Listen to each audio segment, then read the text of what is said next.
Hello, everyone. Welcome back to another episode of Random Chatter Reviews. This is your host, Lou, and I'm here tonight with Eric and Tim. Tim, how are you this evening? Hello, my host, Lou. Your host. Wow, look how he takes possession of you like that. I know. Well, yeah, that too. Yeah. That's how you introduced yourself. You said you were my host, Lou. I am your host, Lou. Yes, I think he was talking to the audience. Oh, there's an audience. So. Oh, okay. I mean, it's fun to do otherwise, but yeah, hopefully there's an audience. Let's hope. Yeah. Doing very well. Doing very well, Lou. How about yourself? So far, so good. No complaints, right? Yep. Nobody listening anyway. Excellent. Yeah. Speaking of which, hi Tom in the chat room. Lou, you're Yeah, I'm doing good. Lou, you're. It's been kind of Hang on. Both a slow week for new stuff, but then a couple of big things. So. Yeah, a few big things in news for entertainment. Yeah. Well, let's get into it. It's a very unfortunate. We're not doing news. Things. We're doing what we've seen. So yeah. Well, that's what I meant. Reviews. We're doing news too. So I think the big thing this week had to be Dune, right? Wasn't that the big thing this week? Yeah. Did you guys both get a chance to watch Dune? I did. I have watched all but the last half hour of it. Timing just didn't work out for me to finish it yet. Wow. Slacker. So what do you think? What do you think about everything up to the last half hour where everybody dies? Oh no, a different movie. Sorry. It's fine. Wow. Glowing endorsement. It's fine. Wow. No, Tim, you don't have any experience with Dune before this, right? We're talking before the show, and you mentioned you hadn't seen the earlier movie or the miniseries on Sci-Fi Channel years ago. No, nor have I read it. It's a book. Yeah, I've known. Yeah, pretty big book. I've known of it. I've known about it. It's obviously a big sci-fi thing. So you kind of can't exist in sci-fi without at least knowing something about it. But I've never actually consumed it before. Yeah, this is my first time. The world building is really good. The world building is really interesting. The cast in this movie is great.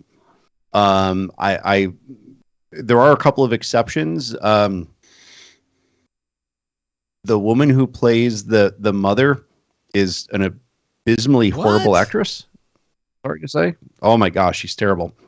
And then, and I don't think I've ever seen him in anything else, but I know that like people have thought like he's one of the greatest up and coming actors. This Timothy Chalamet, I find him to be extraordinarily mundane. Yeah, just not a great actor. I don't know where all the hype about him. I don't know much about him either, to tell you the truth. Besides, he's been in this. I think I've seen him in one other thing, and I can't say that he's been like, oh my god, amazing. But Eric is he's very mediocre. He wants to yell at both of us, I think. So let's have at it, Eric. Come on, open up both barrels. Let us have it. I don't even know what to say. What you got? I have not read the books. I have seen the David Lynch version. I've seen was it the Sci-Fi Channel that did the miniseries? I believe so, yeah. I've seen that.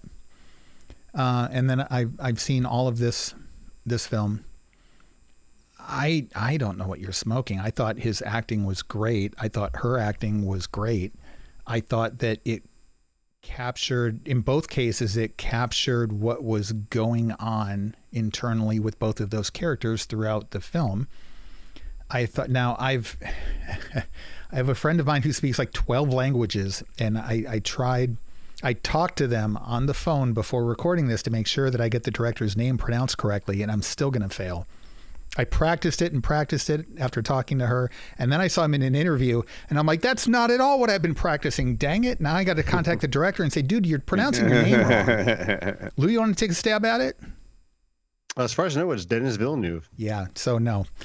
It's Denis Villeneuve. So there's been several race car drivers that pronounce it Villeneuve. Okay. They're all, he doesn't. Same, trust me, I heard him.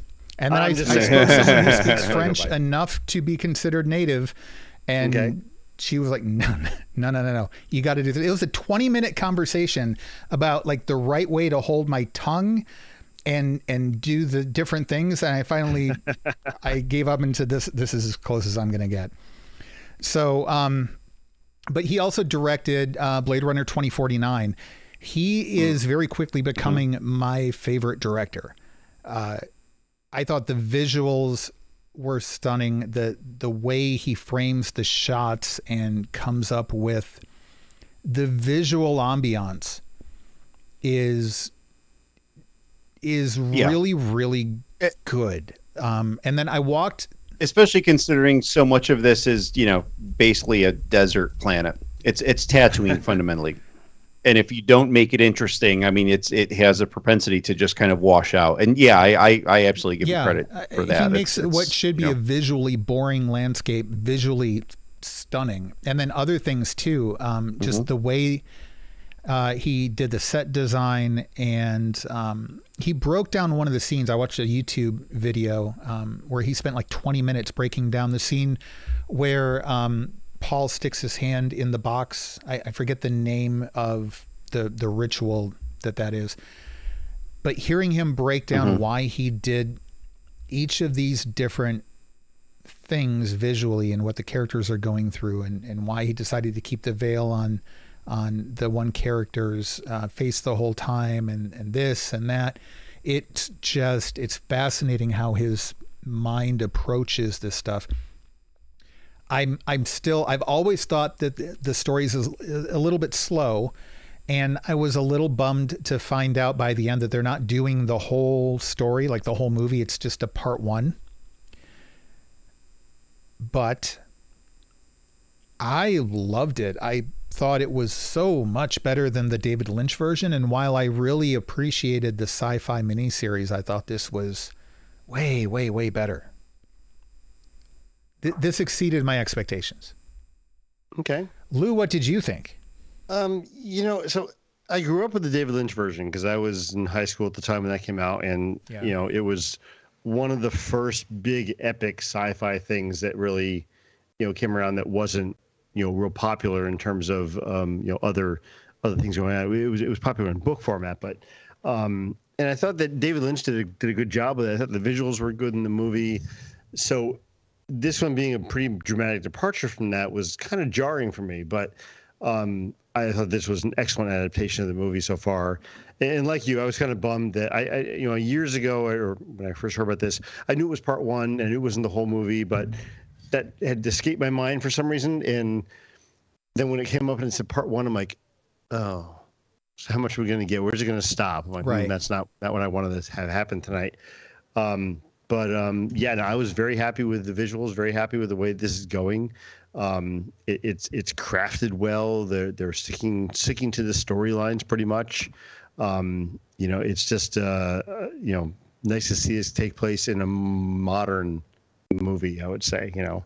Yeah. So yeah, I didn't really have any problems with the actors and stuff in there. I mean, nothing was glaringly obvious that it was bad.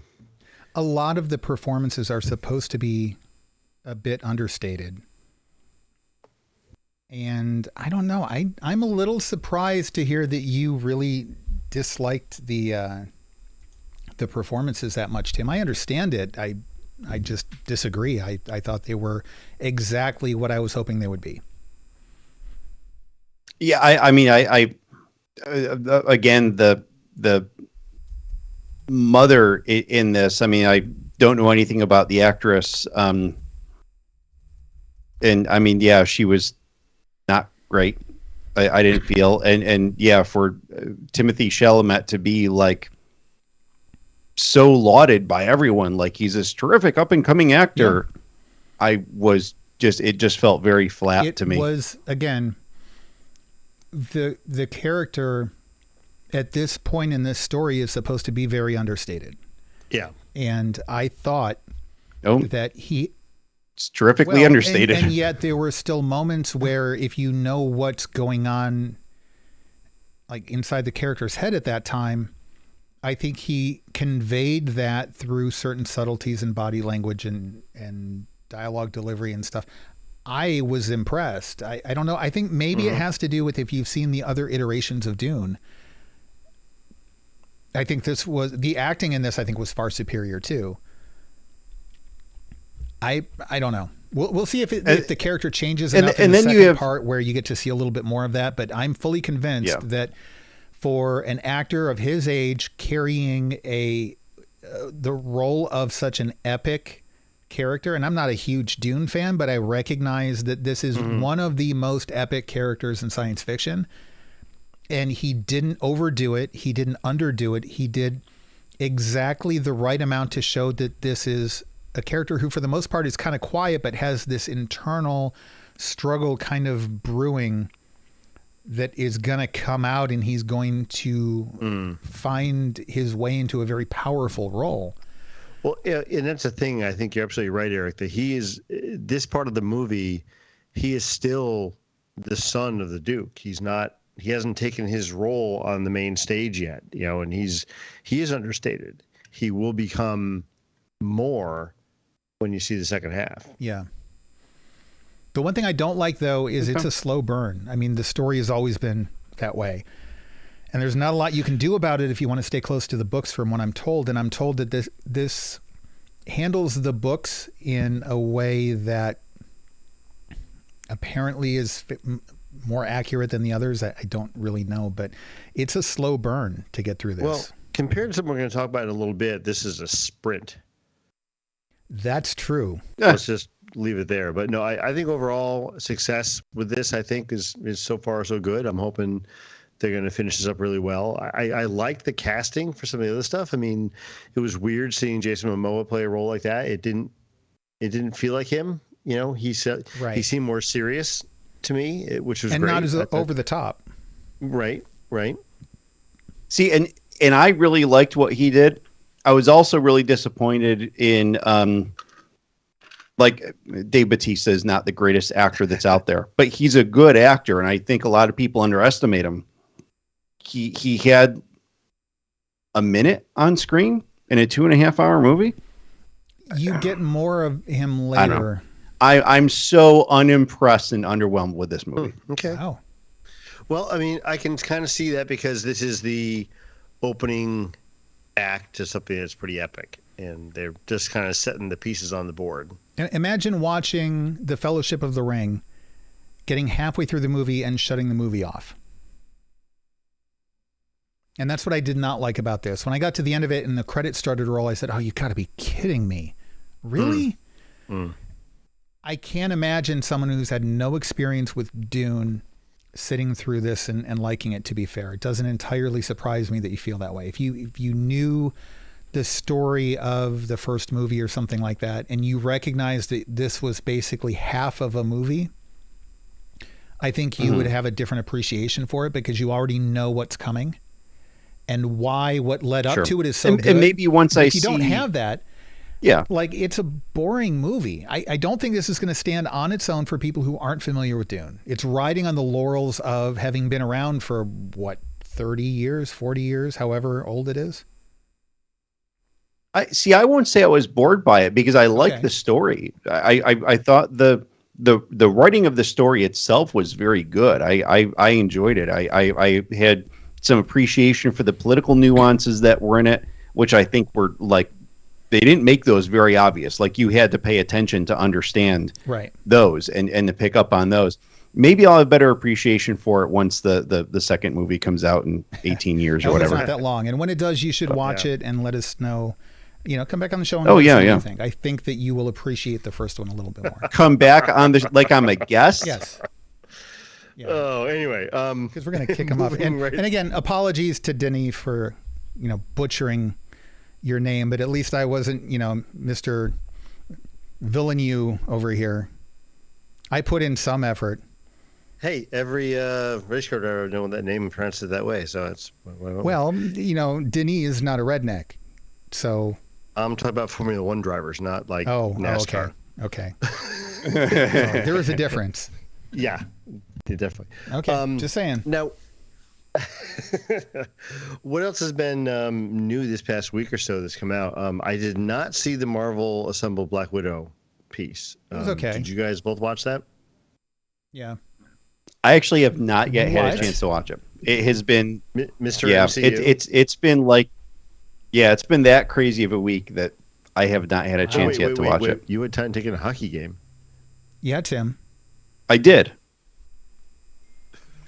I would have rather watched the hockey game. I don't know what you want me to tell you. So listen, this stuff is always interesting, but it's behind the scenes stuff, and it's, it's not in-universe content. And there was nothing about this. There was a lot of interesting stuff presented in this episode, but it's not a lot of like really mind-blowing, game-changing thing. It's not like when we're watching the behind the scenes for The Mandalorian and they introduce the volume, the 360 degree video screen thing. Like that was game changing and people were talking about that for weeks afterwards. This was merely like a DVD bonus feature sort of thing that you would watch. And it's fine. It's good. You should watch it. But like for me, Black Widow on the scale of Marvel movies was kind of right in the middle. It wasn't bad. It wasn't phenomenal. It was okay. And so watching how they made it was also okay. They also waited quite a while to release this after the movie came out. It's one of those things like, they do these with like the streaming shows like Loki, and they're putting it out the week after the finale. It just hit free so streaming? People are still on a high what if they waited and all until that. it got to be a wider audience for streaming, because it was up until now it was just the maybe paid the money for it. And I think now it's available to everybody. Yeah, and that's so fair. That's why Yes. I did see some other new things this week. I don't know if you guys did. Did either of you see Invasion? Oh, you did see Invasion, Lou. I did. I've Tim, seen did two you of see the three Invasion? episodes. Okay. Have not, no. So you've seen 2 episodes, Lou? I have. This is on Apple. It is TV on Plus. Apple TV Plus. I've seen 3 episodes. It's about an alien invasion where the aliens come down to Earth and wait, what? do things. I don't know because they haven't actually They come invaded down to yet. Earth?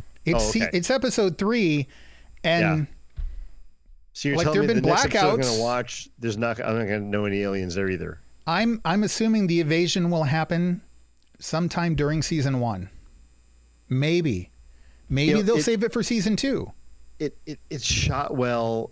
It's great character development because that's what you really want to have in a is. good story. They're really diving into the characters and letting you know what's going on in their personal lives. But I'm like, okay, I want a little balance. I want a little bit of the story of what's going on with the aliens, what happened. I mean, because we have 3 storylines, 4 storylines. We have the husband and wife with the kids. We have the astronaut going to the space station. We have the military guys in Afghanistan. And what other storyline did they have going there? Was there another one? Was there a 4th one? Japan, Afghanistan, London. Oh, well, the UK. I don't know London specifically, but that was the one I missed. Yeah, and then there was the one out in the Midwest, but only for the first episode. Well, the family, right? The husband and wife with the 2 kids. No, that's New York. Oh, New York. Yeah. No, Sam Midwest, Neill. Yeah, I forgot that. Yeah, Sam Neill. Yep, forgot that. Yep. I mean, great actors. Like I said, great character development so far. It's well written. There's a lot of story, and there's very little plot so far. Yeah. But there's a lot of story. I know some people are having a hard time figuring out that differentiation, but like you said, Lou, there's character development. It's interesting stuff. I'm really liking the character dynamics, and I'm engaged. I'm invested in the characters. Me too. For a show called Invasion, somebody should invade somewhere at some point. You get that one sequence in the very beginning in Afghanistan, right? With the native person there who gets, met by whatever it is. Well, yeah, the opening scene before like the opening credits. There's nothing really there. Yeah. And you get the firefight in Afghanistan where there was something going on, but you don't know what it is, which is okay, but I just want a little more of that, I don't need to know all the details right now, but just let me know there's an invasion going on somewhere. 3 episodes, and there's one moment where you see something that's kind of undescribable and nebulous, and they shoot at it, and then one of the characters gets knocked out and then comes to later. And that's all you have right now of anything going on. All you know is like there are power outages.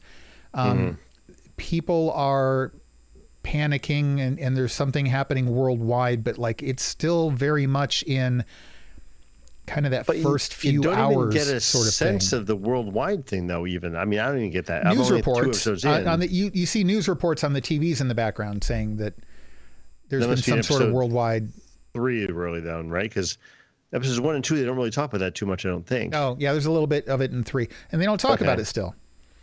It's good. Yeah, that seems to be an awful lot of build up. It's such a slow burn. I've like not too seen much something build. be Like this slow a I'm burn in ages. Yeah. Right, Lou? Like I'm good with build up when they have to like set the stage for things, but like this seems to be so. a I'll bit say too this much. though: we're not getting stupid stuff, right?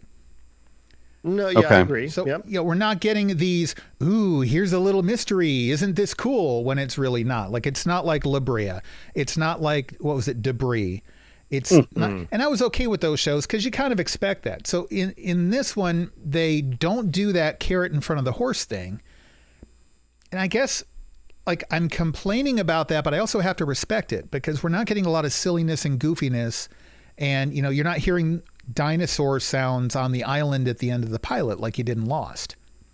You don't have that sort of, guys, where are we sort of thing. Instead, they're handling it in a very realistic, interesting way. They haven't gone anywhere with the plot yet, but they have gone places with the stories. So it's hard because I want to say I really like it. I just don't understand what the show is yet. Is that, how would you put it, Lou? Yeah. No, I think you're absolutely right, spot on, and I'm going to give it a chance because it's done so well so far. I mean, it's put together very well. Yeah. So, I mean, it's on Fridays. The next episode releases this Friday. Okay. So before I start it, I'm going to ask you guys to help me out and let me know which episode I should start on. 1. Yeah. So. No, clearly you not. Really clearly should. So I'll get back with you guys in a few weeks. The character, I think this is going to be one of those shows where, like La Brea, the concept's okay, but I could give a crap about any of the characters. We talked about this a couple weeks ago.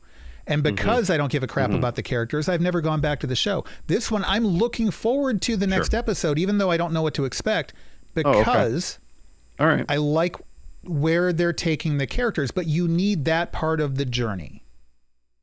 Okay, so gotcha. I emphatically believe, this isn't about just the plot. This isn't just about the mechanics of this person's dead, this thing lands, these people get shot, etc. It's about following the families and these characters because they are compelling stories. Yeah, no, don't skip ahead on this one. Yeah, I agree. Okay. I mean, you need to have a balanced story where we show character development and who these can be invested in the characters. Otherwise, like Eric said, like Debris and like some of the other stuff out there, you just don't care about the show anymore because I don't care about the characters. And I think that they're doing this right. They're just doing it in a way that feels wrong because it's not what we normally get. It's one of those things where when you give people what they want, it's not necessarily what they need.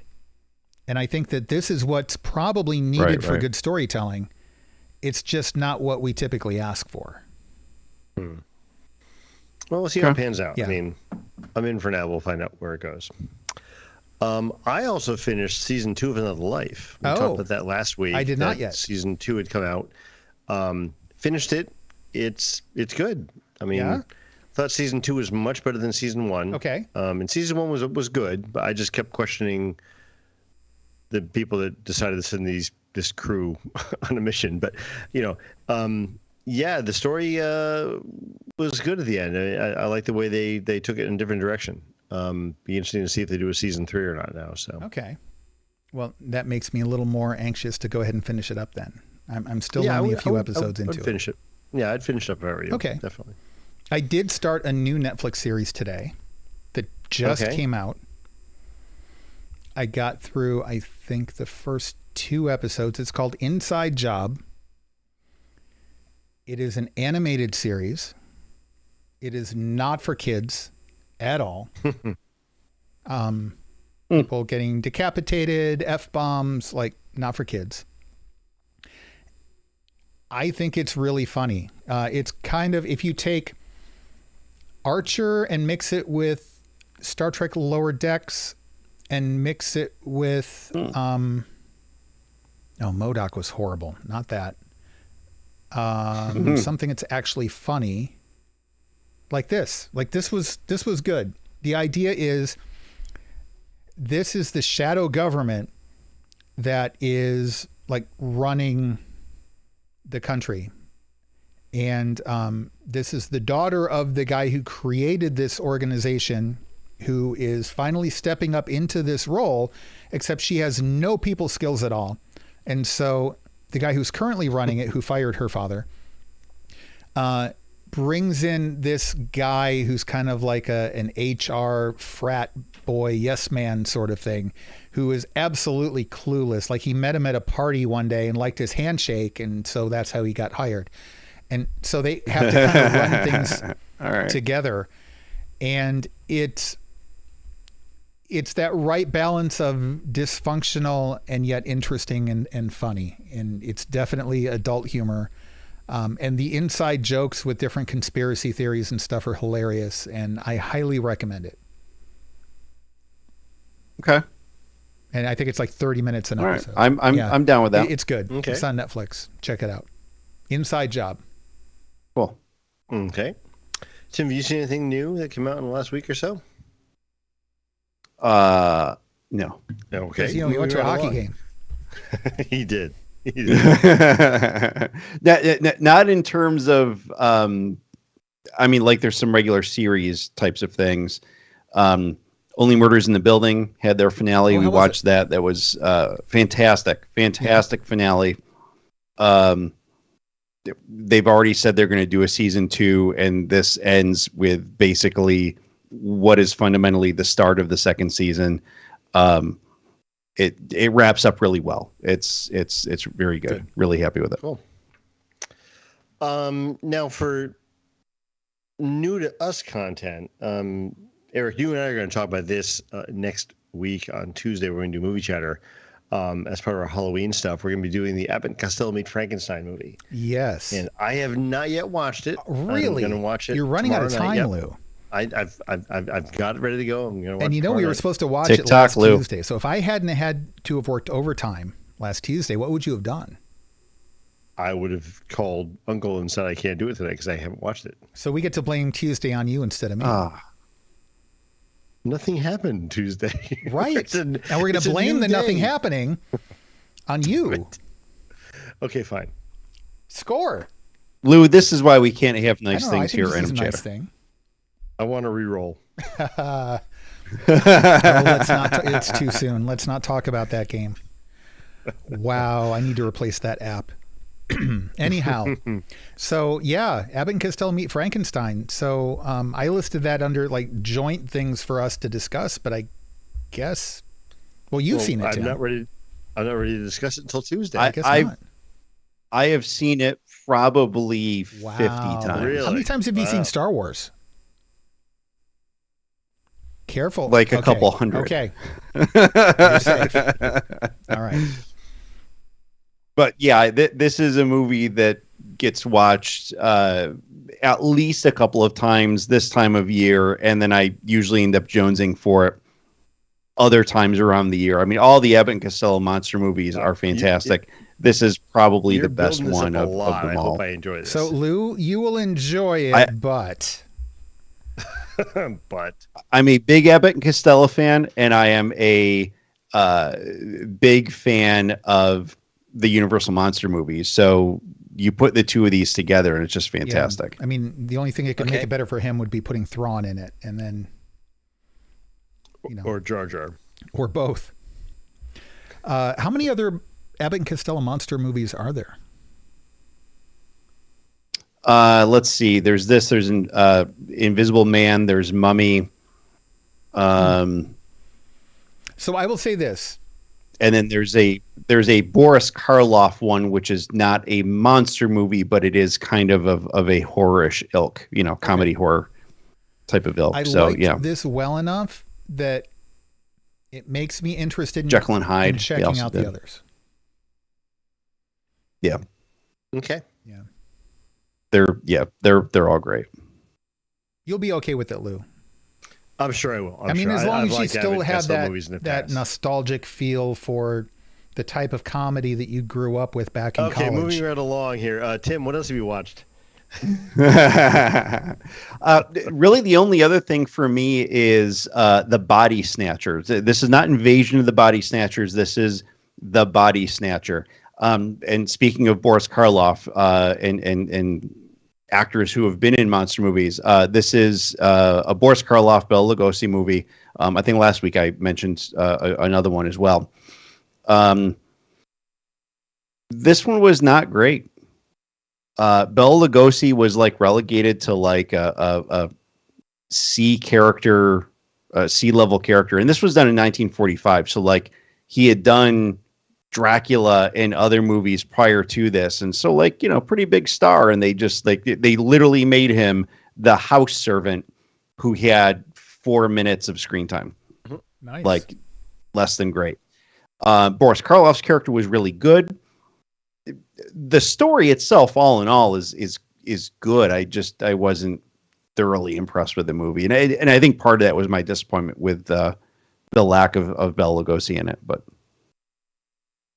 good movie, you know. If again, I recognize it as a fairly I wouldn't say narrow thing, but you know, there's not a lot of people who like older movies. Kids, you might have to go ask your parents about who some of those actors are.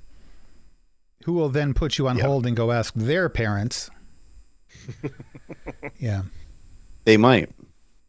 I'll admit, I don't think, I Folks, don't know if I've even seen anything with Bela Lugosi in it. I may have. I don't know. You've seen the original Dracula, right? Why would I watch that? Oh, crap. I don't like vampires. I don't care about Dracula, and I don't like really, really old movies. No offense to your childhood, Lou. I mean, I respect the whole black and white, you know, era, and then talkies came along, and then everything is. I respect that, but I'm just saying, like, I don't have that nostalgia. Why do I put care. up with this? Why? I will say that everyone from our generation, though, is familiar with at least the voice from the Grinch. Of Boris and I think that's the only thing from the original Grinch. Yeah.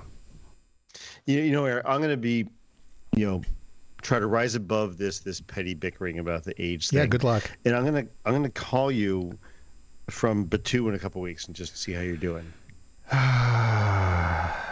Yeah, I know. So just be nice. Yeah. Well, that's why I have to get it in now, because it's not like if I'm nice now, you're not going to call me from Batu. And I'm just listen. When you do, it better be on video. It better be a video call. It will be. Okay. It will be. Okay. Okay. So catching up stuff. Eric, you and I both listed the same thing here, B5. I said I've been watching this for a few weeks now, trying to get back, you know, just get my mind back into that. Even before the reimagining of this was announced. But yeah, I'm in almost the end of season 3. Me too. I think I just started The War Without End. So I am about to start Zahadum. Nice. So I'm a little bit ahead of you. Of course, I also I picked up where I left off, which was midway through season 3, and where I left off, I had skipped all of season 1 except Babylon Squared. So really, I'd started with season 2, like, I don't know, last year or something crazy like that. I don't know. I've seen the whole series so many times now, though, that I skipped most of season 1. Start with season 2, and I still jump around a little bit. Like I skipped. I hate Walkabout. I always skip Walkabout. I hate Walkabout. Never mind. The only one I skipped was Soul Cat, whatever the second episode was of Soul Hunters. Yeah. Second episode, season 1. Yep.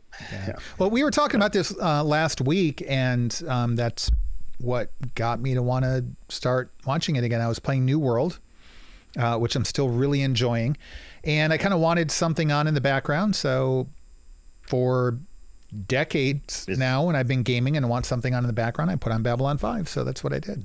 There you go. Yeah. Good deal. It's just what you do. I'm still keeping up with the Foundation. I assume you guys are too. Nope. No, really? I will. I've fallen behind. Okay. I need to catch up. Okay. Yeah, I haven't watched the most recent episode, but other than that, we're there. And it's thanks to you guys. I'm watching Squid Game. And really, really enjoying it. Yep, I think it's freaking crazy, huh? Yeah, it's wild. It feels very.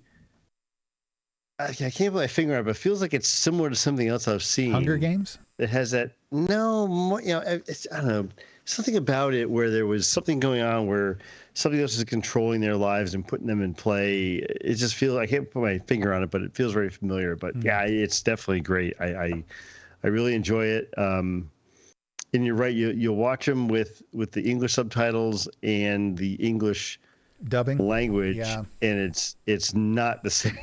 it's like, close. What? Yeah, it's like, well, that's an interesting choice of words they use there and didn't use them here. But no, I'm really enjoying that. So thank you guys for putting me onto that. It's really good. I'm really surprised that it is the #1 series of all time in Netflix. Yeah, beating Stranger Things, beating Bridgerton, beating like all of those things. It's crazy. Maybe everybody just wants a chance to win a lot of money. I guess. What about you guys? You guys been catching up on stuff that's older? I watched more of the movies that made us. I watched the Aliens, Forrest Gump, and Dirty Dancing episodes. I started the season finale of Titans, but didn't finish it, and that's about it. That's all I've got. Okay. The only thing I'll throw in is, aside from kind of along with the normal slate of TV series that I watch, What We Do in the Shadows, I'm going to give a special shout out to. The show just absolutely continues to impress. It's freaking hilarious. It doesn't stop. It absolutely doesn't stop. I love the show. It's great. I still have to get into that. I have not watched it at all. Strongly, it's damn funny. Okay. It is just such good writing. Cool. And it's one of the late night shows. So, they throw there's a couple of F-bombs in it and such. So, not entirely kid appropriate. Damn funny. Very good. And clever humor too. Really, really clever Taika stuff. Waititi in it. It's got Jerome, whose last name I keep forgetting, from Flight of the Conchords in it. Well, so Taika Waititi. So it's based on the movie that Taika Waititi did. He has appeared in the show, and he's an EP. Oh, but he's not like not his. Okay. No, he's not an actual. Like, he's had, I think, one guest appearance. Oh, wow. Okay. That makes me less interested in watching it. Season. And it's vampire stuff, which also makes me less interested in watching it. So sadly, that moves. But the whole thing is pretty much Taika Waititi humor. So, like, even though he's not a writer, I mean, the writers have picked up the Taika Waititi vibe, and they're doing it. They are all in on it. Yeah, I've got it on my list. I'll get to it someday. I'm thinking of someday, if we have a pandemic of some sort, then I can go back and catch up, because nothing else will get produced, and I can catch up on this big backlog I've got, right? And that would be a great way to catch up. Let me know how that works out for you. Well, if we ever have that happen. That sounds like a reasonable idea. Yeah. I mean, think of all the free time I'd have. Yeah. Well, I think that's about it for this week then. I don't have anything else unless you guys do. Nope, not really. But we do have another show after. We do. And for those of you watching us live, if you want to stick around for maybe another 5 minutes or so, we will have the other show up and running. We are going to be covering the news over the last week, maybe 2 weeks now, actually. But otherwise, that'll be it for this episode of Random Chatter. Be sure to go to YouTube if you're listening to the audio podcast of this. Go to randomchatter.com/YouTube. Hit the subscribe and the like button and the little notification button. And that way you will be informed anytime we go live, we post new videos, etc. Be sure to tune in Tuesday night when Lou, Robin, and I talk about Abbott and Costello Meet Frankenstein. Even if you haven't seen it, it doesn't matter. It'll be an interesting show. I know it's not the easiest thing to find on streaming services, but I'm looking forward to our discussion of that one. And otherwise, we will be back next weekend. So until